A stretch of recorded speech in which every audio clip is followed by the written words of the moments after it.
한 주간 고단한 삶을 살아오신 여러분들은 주님의 따뜻한 마음으로 위로합니다. 그리고 이 자리에 나오신 여러분들을 주님의 큰 사랑으로 환영합니다. 오늘 말씀의 제목은 같이 한번 읽어볼까요? 시작. 참 부요함. 오늘은 참 부요함이 무엇인가? 우리 삶에 있어서 부요하다는 의미가 뭔가 한번 나눠보려고 합니다. 오늘 책에서 보니까 원숭이 잡는 법에 대해서 이렇게 기술한 책이 있더라고요. 저 남태평양이나 아프리카에서 원숭이를 잡을 때 쓰는 방법이라고 이렇게 얘기합니다. 딱딱한 그 야자나무 열매 그 코코넛 있잖아요. 거기다 구멍을 이렇게 팝니다. 원숭이 손이 들어갈 만한 그만큼의 구멍을 파서, 그리고 그 안에는 다 비우고 그 안에다가 원숭이가 좋아하는 땅콩이나 과자 같은 걸 이렇게 넣는 겁니다. 그리고서 나무에 이렇게 매달아 놓는데, 그럼 그 냄새를 맡고 원숭이가 그 코코넛에 나무에 매달린 그 코코넛에다가 손을 확 집어넣고 자기가 좋아하는 땅콩이나 과자를 한 움큼 확 집는답니다. 그렇게 이렇게 집게 되면은 이 원숭이가 손을 빼야 되는데 빼지를 못합니다. 손을 펴는 순간 자기가 움켜쥔 그 땅콩이나 과자들이 쏟아지니까 아까워서 절대로 이 원숭이는 손을 빼지 않는답니다. 그러다 보면은 이 원숭이를 잡으러 온 사냥꾼들이 가까이 온 것을 알면서도 이 원숭이는 끝까지 그 손을 놓지 않는다는 거예요. 자기가 움켜쥔 그것이 자기를 얽매고 있다는 것을 이 원숭이는 알고 있으면서도 원숭이는 절대 놓지 않고 결국 원숭이 사냥꾼에게 붙들려서 끌려간다고 이렇게 얘기합니다. 제가 드리는 이 예화는 어쩌면 우리도 어떤 곳에 내 모든 것을 움켜쥐고 내 모든 것을 걸고 다른 것에 사로잡혀 살아가고 있지는 않은지, 정말 요즘처럼 가을 하늘이 너무나 아름답고 좋은데 이 풍요로운 계절 가을에 여러분과 함께 나눠보고자 오늘 이 말씀을 준비했습니다. 지난주에 우리는 사도 바울이 동역자인 빌레몬에게 개인적으로 보내는 편지의 내용을 다뤘죠. 모든 사람은 하나님 앞에서 존귀한 존재라고 하는 사실을 노예였던 오네시모를 통해서 알려주었습니다. 세상 모든 사람은 존재 그 자체만으로도 존중받아야 하고 하나님의 은혜 안에서 사랑받기에 충분하다는 사실을 사도 바울은 우리에게 교훈으로 깨닫게 했습니다. 스스로 높아지려고 하는 생각을 우리가 내려놓고 다른 사람을 존중하고 이해하려는 삶이야말로 바로 그리스도인의 삶이다라고 하는 그런 사도 바울의 가르침이었습니다. 한 주간 여러분들은 이런 마음으로 다른 사람들을 잘 섬기며 사셨습니까? 눈빛을 보니까 열심히 사셔갖고 그렇게 하셨던 것 같습니다. 오늘은 이 사도 바울의 다른 편지로 진정한 그리스도인의 삶은 무엇인가? 진정한 그리스도인은 어떤 가치를 추구하면서 살아가야 되는가? 함께 성찰하고 함께 우리의 미래 삶을 계획하는 시간을 가져보려고 합니다. 저와 여러분은 그동안 무엇을 움켜쥐려고 그렇게 열심히 살았는지 한번 돌아봤으면 좋겠어요. 그리고 저와 여러분이 움켜쥔 그것은 과연 무엇인지 생각해보는 시간이 되었으면 좋겠습니다. 오늘 본문이 속해 있는 이 디모데전서 후서라고 하는 이 바울의 편지는 바울이 디도라고 하는 그 자신의 또 영적인 제자에게 보내는 편지와 함께 바울의 목회 서신으로 이렇게 분류가 되는 것이 바로 디모데전서입니다. 그러니까 바울의 선교 여행을 대부분 함께 동행했고 또 바울이 쓴 모든 서신에 거의 거론되는 이름이 바로 디모데라는 것을 여러분들이 아마 성경을 읽어보시면서 아실 텐데, 이 디모데라고 하는 사람은 바울의 영적인 아들로 그렇게 인정받을 정도로 바울이 굉장히 사랑했던 사람이었습니다.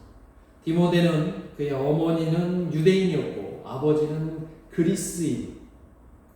그리스인이었고, 그리고 그 사이에 태어난 이 디모데, 그 어머니는 일찍이 예수님을 믿고 그리스도인이 된 사람이었습니다. 그래서 이 디모데는 어려서부터 자연스럽게 모태신앙으로 그렇게 예수님을 알았던 사람이었고 바울을 만나서 그의 삶을 온전히 복음 전도에 혹은 교회 사역에 투신을 했던 것이죠. 이제 디모데가 독립적인 사역을 펼치는 그 과정에서 바울은 그에게 모든 교회가 바울이 세운 교회뿐만 아니라 지상에 있는 모든 교회가 바로 이렇게 하나님이 주시는 원리로 온전히 세워지기를 바라는 마음으로 목회적인 측면에서 쓴 편지가 바로 오늘 디모데 전서 후서라는 거예요. 그리고 그 가운데서 오늘 6장 6절에서 10절까지 이 본문을 제가 따로 빼는 것은 오늘 우리가 살고 있는 이 시대에 우리는 무엇을 가장 중요하게 여기며 살아가고 있는지 또 우리는 앞으로 어떻게 살아가야 될 것인지 그것을 한번 나누기 위해서 그 부분을 제가 따로 떼서 여러분들과 나누려고 합니다. 여러분에게 묻겠습니다. 그리스도인이신 여러분은 지금 행복하십니까? 지난 한 주간 행복한 마음이 훨씬 많았습니까? 아니면 정신없이 바쁘고 또 막 안절부절하고 불안했던 그런 시간들로 보내셨습니까? 매일 여러분들은 행복한 날들을 그렇게 살아가고 계십니까? 아니면 혹시 다람쥐 쳇바퀴 돌듯이 매일 똑같은 삶을 아침에 눈 뜨면 저녁에 잘 때까지 계속 똑같이 그렇게 살아가면서 마음속에는 늘 부담이 있고 내가 이 일을 하는 이유는 돈을 벌기 위해서 한다고 생각을 하시고 그렇게 아마 최선을 다해서 열심히 살아가시지 않나 그렇게 생각이 됩니다. 아마 그런 이유의 저변에는 나는 가난하게 살기는 싫다 이런 마음이 아마 깔려있고 그래서 나는 돈을 열심히 모아서 그래도 불편하지 않게 살고 싶다 아마 이런 부유한 삶을 꿈꾸며 살아가는 사람들이 대부분일 거라고 생각해요. 이렇게 경제적인 부유함을 위해서 우리가 열심을 다하는 삶은 우리에게 참된 기쁨과 행복을 가져다 주면 더할 나위 없이 좋을 텐데 요즘 같은 시대에 돈 없으면 안 되는 요즘 같은 시대에 돈으로 모든 것이 다 되는 그런 돈과 연관되는 세상에 돈 없이 행복하게 살 수 있는 세상이 될 수 있을까? 그런 생각도 한번 해보게 됩니다. 그런데 오늘 바울이 디모데에게 보내는 이 편지 속에서 2000년 전에 그럼에도 불구하고 그리스도인들에게는 행복할 수 있는 원리가 있다라고 하는 그 원리를 우리에게 말씀해주고 있는 거예요. 어떤 마음으로 살아야 의미 있는 삶이 되고 또 행복할 수 있는지에 대해서 말하고 있다는 겁니다. 저 세상이 우리에게 건네주는 그 원리가 아니라 그리스도인들에게 어울리는 하나님이 주시는 그 세계관을 우리가 가지라고 말씀을 하신다는 거예요.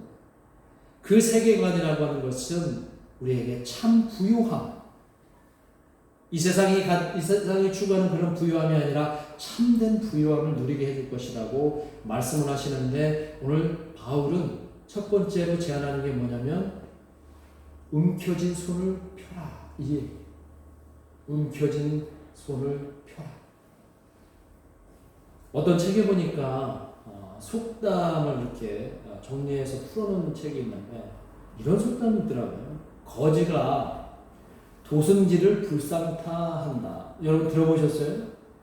저는 처음 들어봤어요. 이런 속담. 근데 이런 속담이 있대요. 거지가 도승지를 불상타한다. 이게 무슨 말이냐면 아주 옛날에 시대적 배경은 모르겠어요. 근데 옛날에 해가 아직 뜨기도 전에 이른 새벽에 새벽 이슬을 맞으면서 궁으로 들어가는 도승지를 저 멀리서 거지가 바라보면서 혀를 아이고 애쓴다 애써 불쌍하다 불쌍해 라고 했다라고 하는 그 말을 거기에서 유래를 따와서 거지가 도승지를 불쌍타한다 이런 이제 속담이 있다라는 거예요. 여러분 도승지라고 하면은 당시에 조선시대는 정삼품의 벼슬이에요. 높은 벼슬이죠. 그러니까 왕의 비서실 역할을 하는 승정원이라고 있었는데 그 승정원의 우두머리가 바로 도승지입니다. 그러니까 오늘날로 말하면 누구예요? 그 비서실장이에요. 그러면 도승지는 최고의 권력 그 지위를 가진 사람이에요. 마음껏 누릴 수 있는 사람이에요. 물론 그 도승지의 자리에 오르기까지 얼마나 애썼는지는 모르겠어요. 그래서 열심히 애썼겠죠. 그런데 그 새벽 이슬을 맞으면서 궁에 막 아직 깨지도 않은 잠을 막 비비면서 눈을 비비면서 가는 그 모습에 거지가 불쌍하다 이렇게 말하는 거죠. 근데 이 속담의 원래 취지는 뭐냐면 정말 부지런한 그렇게 지체가 높은 도승지가 부지런한 삶을 저 거지 나무랭이가 감히 동정을 한다는 말인가 이렇게 해서 거지를 나무라는 뜻의 의미로 속담이 나왔다는 그런 얘기예요. 그러나 오늘 이 시대에서 저는 이 속담을 다르게 해석을 하려고 한다는 거죠.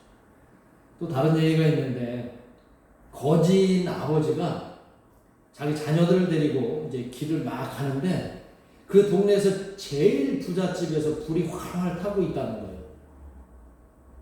근데 그 부잣집에 있는 식구들은 나와서 발을 동동 구르면서 막 불을 끄려고 애쓰고 어쩌냐고 막 큰 난리법석을 떠는데 이 거지 아버지는 자녀들을 딱 이렇게 둘러보면서 니들은 저럴 걱정이 없으니 얼마나 행복하냐 이렇게 얘기하면서 다 아버지 잘 둔 덕분이라고 생각해라 이렇게 얘기를 했다는 거예요. 그 거지 아버지가. 자, 제가 여러분에게 이 우스갯소리 같은 이 이야기를 들려주는 거는 우리가 오늘 그냥 농담으로 받아들이기에는 오늘 우리가 사는 세상에서 이 이야기들을 다시 한번 곱씹어서 생각해 보자는 그런 측면입니다. 요즘 모두가 움켜쥐고 살기 위해서 너나 할 것 없이 너무 자신을 혹사시키는 그런 삶을 살아간다는 거예요. 그리고 어떤 사람들은 무조건 부자가 되기 위해서 또 그렇게 부자가처럼 살고 싶어서 막 너무나 정신없이 살아가는 사람들이 너무 많다는 겁니다. 이렇게 무조건 움켜쥐려고 하는 사람들을 위해서 이 이야기들은 우리에게 의미를 던져주는 그런 내용이 아닌가 저는 한번 생각을 해봅니다. 사도 바울은 오늘 본문에서 교회 성도라면 그리스도인이라면 세상 사람들이 살아가는 그런 삶의 패턴과는 다른 삶을 살아갈 것을 우리에게 요구하고 있다는 겁니다. 뭐 움켜쥐고서 겉으로 포장된 그런 행복이 아니라 진정한 행복을 위해서 살아가라고 이렇게 말씀하는 거예요. 그것은 물질로 쌓은 부유함이 아니라 우리 마음에 쌓여가는 참 부유함이라고 오늘 말씀을 해주는 것 같아요. 그것은 그런 부유함은 어떤 거냐면 우리의 움켜진 손을 펼 때 가능한 부유함에 대한 교훈이라는 것입니다. 오늘 사도 바울은 6절에서 이렇게 말합니다. 같이 한번 6절의 말씀을 읽어보겠습니다. 시작. 그러나 자족하는 마음이 있으면 경건은 큰 이익이 되느니라. 아멘. 그리스도인의 경건을 말하면서 우리의 경건은 자족하는 마음이라고 얘기를 하는 거예요. 그 자족하는 마음은 바로 예수님의 가르침을 품고 사는 것이라고 우리는 해석할 수가 있습니다. 그리고 만약 우리의 경건이 탐욕하고 결합되면 심각한 문제가 발생할 수 있는데 오늘 본문 앞에 나오는 4절에서 경건과 그리스도인의 경건과 탐욕이 결합된 사람은 이렇다라고 얘기를 해주는데요. 4절에 보면 뭐라고 얘기하냐면 그는 교만하여 아무것도 알지 못하고 변론과 언쟁을 좋아하는 자니 이로써 투기와 분쟁과 비방과 악한 생각이 나며 라고 이렇게 얘기를 합니다. 이후에 이어지는 내용은 더 심각해요. 이것은 경건의 삶으로 옮기지 못한 결과로 나타난다는 겁니다.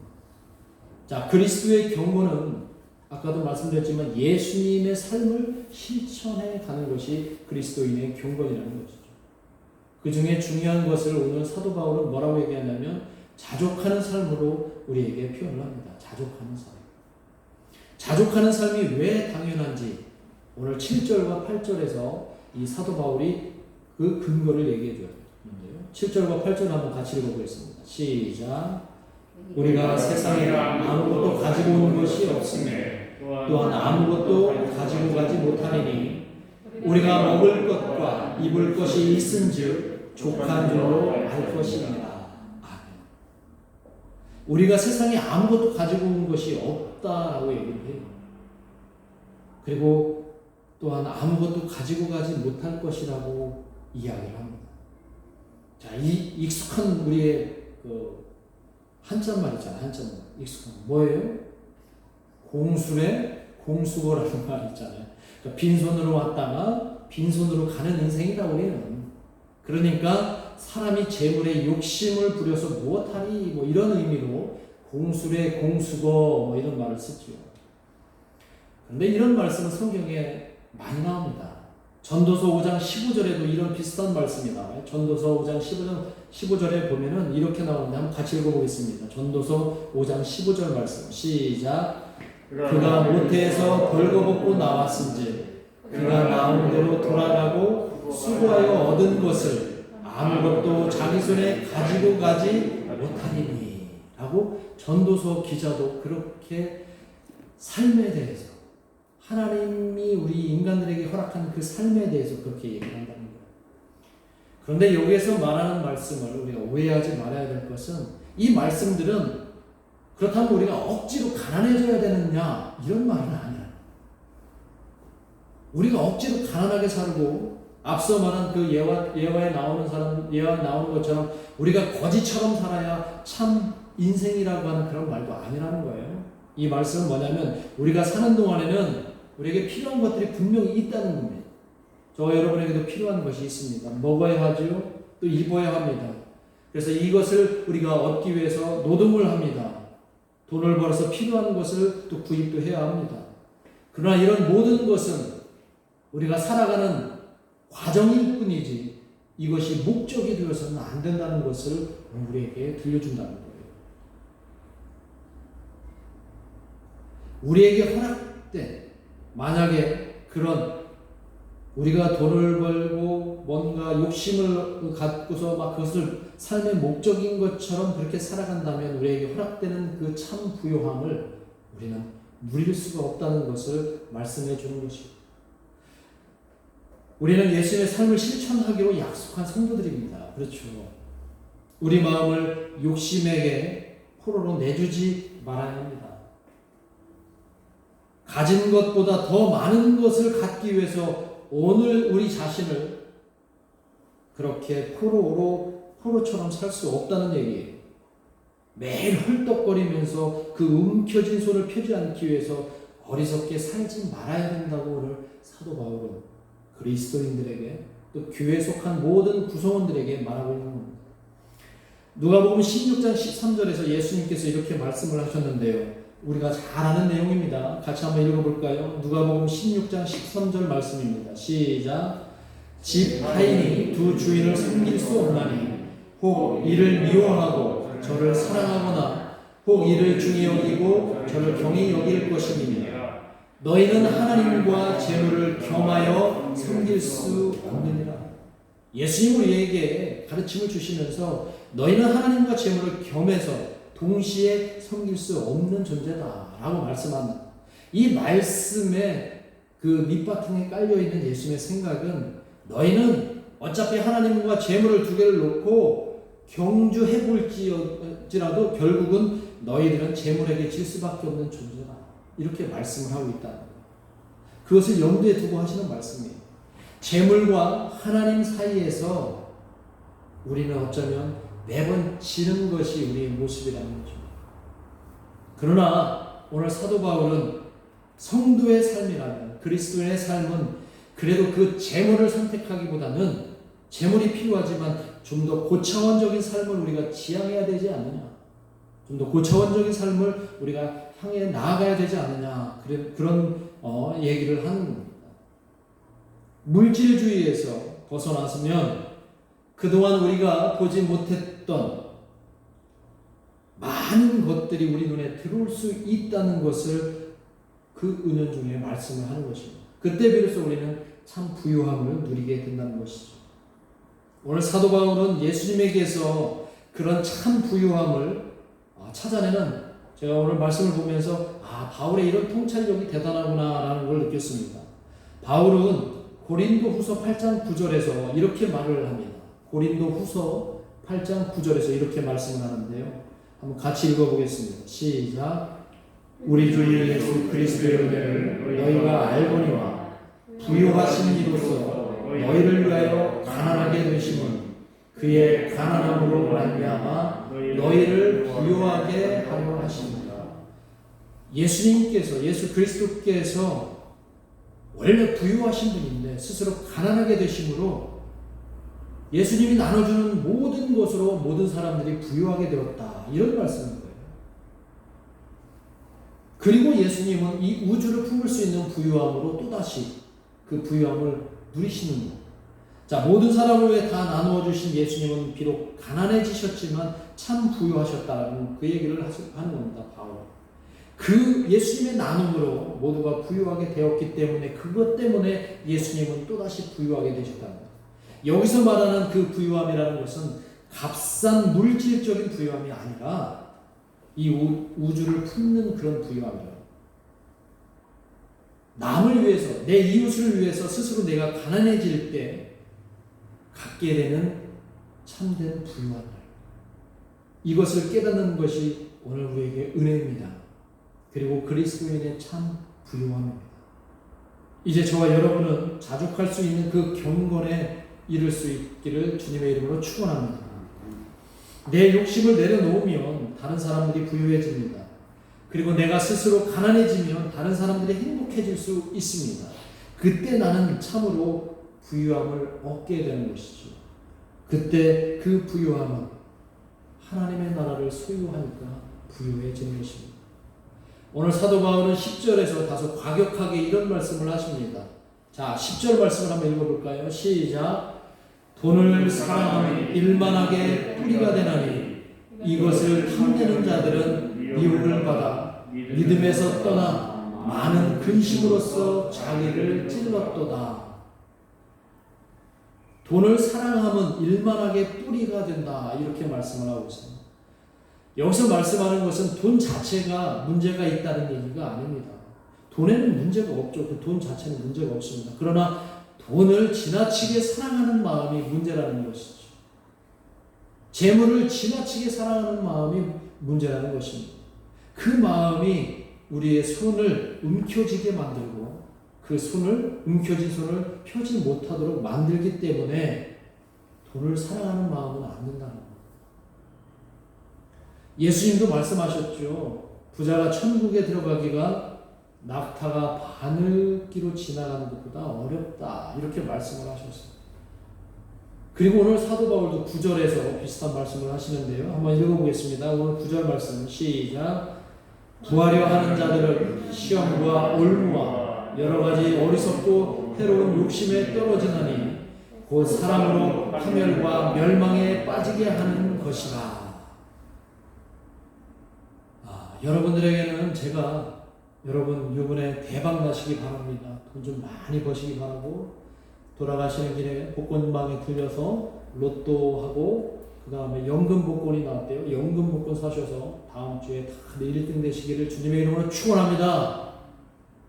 라고 해야 여러분들은 아멘 하고 박수를 치고 좋아할 텐데 정반대 얘기를 하니까 별로 표정들이 밝지 않은 거예요. 그런데 이게 성경에 나와 있는 거예요.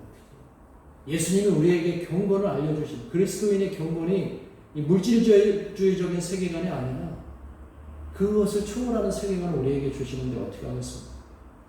돈에 대한 집착 때문에 행복하지 못한 삶을 살게 된다는 오늘의 경고의 말씀이라는 거예요. 우리는 그 경고를 무시하면서 살면 안 되죠. 모든 걸 돈으로만 해결하는 극단적인 자본주의 사회에서 우리는 더 큰 차원의 세상을 바라보며 살아가기를 주님의 이름으로 축원합니다. 그래서 우리는 예수님이 우리에게 들려주시는 이 말씀을 늘 마음에 품고 살아야 하는데요. 마태복음 6장 26절에서 28절에 있는 말씀입니다. 우리가 너무나 잘 알고 있는 말씀인데요. 다시 한번 곱씹어서 읽어보겠습니다. 시작. 공중의 새들을 말아 심지도 않고 거두지도 않고 창고에 모아들이지도 아니하되 너희 천국께서 기르시나니 너희는 이것들보다 귀하지 아니하냐. 너희 중에 누가 염려함으로 그 키를 한 자나 더할 수 있느냐. 또 너희가 어찌 의복을 위하여 염려하느냐. 그의 백합화가 어떻게 자라는가 생각하여 보라. 수고도 아니하고 길쌈도 아니하느니라. 우리가 움켜진 손에 행복이 있는 게 아니라 그 움켜진 손을 비로소 펼 때 어쩌면 우리 모두에게 행복이 스며든다는 것을 꼭 깨달으시기를 주님의 이름으로 축원합니다. 이것이 진정한 부요함이라는 것이죠. 이번 주에도 코로나 때문에 많이 불편하시겠지만 나의 자족함으로 또 나의 가난함으로 인해서 다른 사람들이 행복해지고 다른 사람들이 기뻐할 수 있다면 여러분들은 이번 주 한 주간 참 부유한 사람으로 살았음을 꼭 기억하시고 참 부유한 삶을 평생토록 살아가시길 주님의 이름으로 축복합니다. 기도하겠습니다.